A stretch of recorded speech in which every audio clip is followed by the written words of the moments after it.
Bismillahirrahmanirrahim. Assalamu alaikum. Welcome back to Radiology Vibes. This is Dr. Imsha Sadiq. So today we are gonna discuss about threatened abortion और baby की movement कब feel होती है। भाई the most asked question is that कि ma'am हमें ये बताएं कि बेबी की मूवमेंट कब स्टार्ट होगी, जेंडर कब पता चलना शुरू होगा।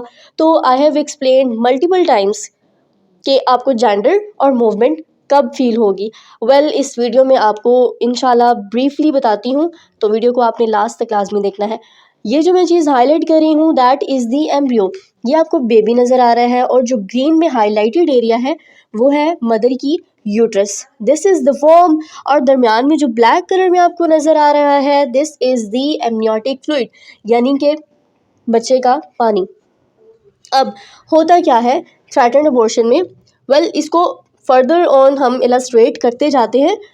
अब पेशेंट हमारे पास आई थी जी, पेशेंट को बहुत ज़्यादा हैवी ब्लीड हो रहा था और बहुत सीवियर किस्म की पेन थी एंड वेजाइनल डिस्चार्ज और जो भी थ्रेटन्ड अबॉर्शन के या मिसकैरेज के सिम्टम्स होते हैं all were existing in that women. अब हुआ क्या, पेशेंट आई है स्कैन के लिए, so we have to diagnose what's the reason behind this. तो ये यूट्रस है, ये हमारे पास बेबी हो गया। इसकी आपने क्या करना है, सबसे पहले आपने गेस्टेशनल एज देख लेनी है, बेबी की गेस्टेशनल एज क्या है। तो अप्रॉक्सीमेटली ये आई गेस 13-14 वीक्स का है। ठीक हो गया।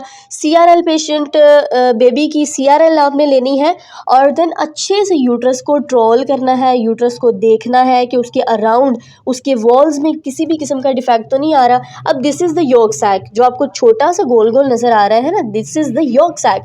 और ये जो अभी हाईलाइटेड था ये एरिया जो है ये क्या है, ये असल में डिफेक्ट है, ये असल में वजह है उस ब्लीडिंग की।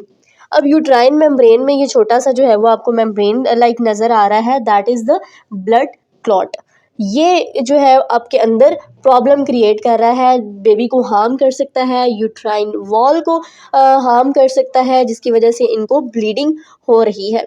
बेबी की कंडीशंस आपने फ़ौरन से चेक कर लेनी है। बेबी का हार्ट रेट चेक कर लेना है, बेबी की movement and everything you should check on the screen और ऑन द स्कैन। तो देखें, अब आपने यॉक सैक देख लिया, ठीक हो गया, बेबी देखा, बेबी की हार्ट बीट अच्छे से देखनी है। तो इस केस में हमारे पास बेबी की हार्ट बीट बिल्कुल नॉर्मल थी, बेबी बिल्कुल नॉर्मल था, मूवमेंट भी एज यू कैन सी कि उसको लिम्स के पास से वो बिल्कुल छोटी छोटी सी मूवमेंट कर रहा था।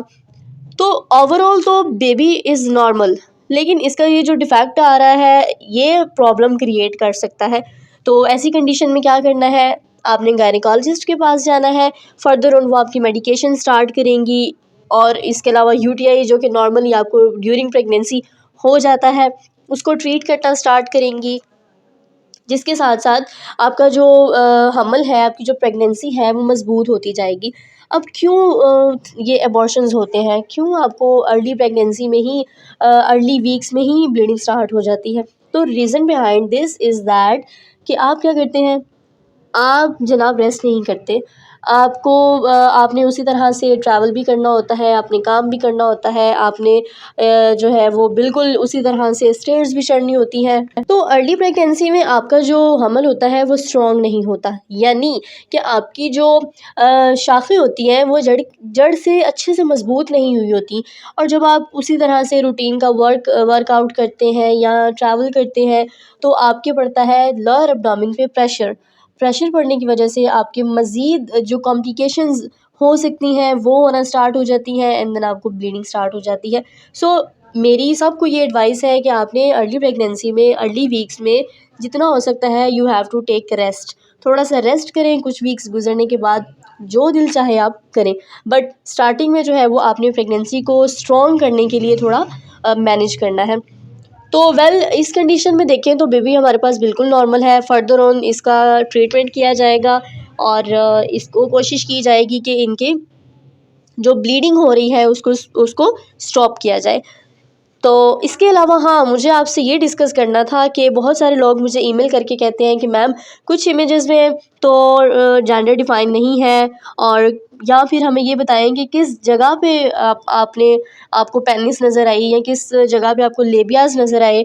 तो my dear dear YouTube family, ये चीज़ एक एक सब्सक्राइबर को या एक एक मेरे फ्रेंड्स को डिस्क्राइब करना पॉसिबल नहीं है कि मैं एक एक इमेज पे उसको फोकस करके आपको बता सकूं।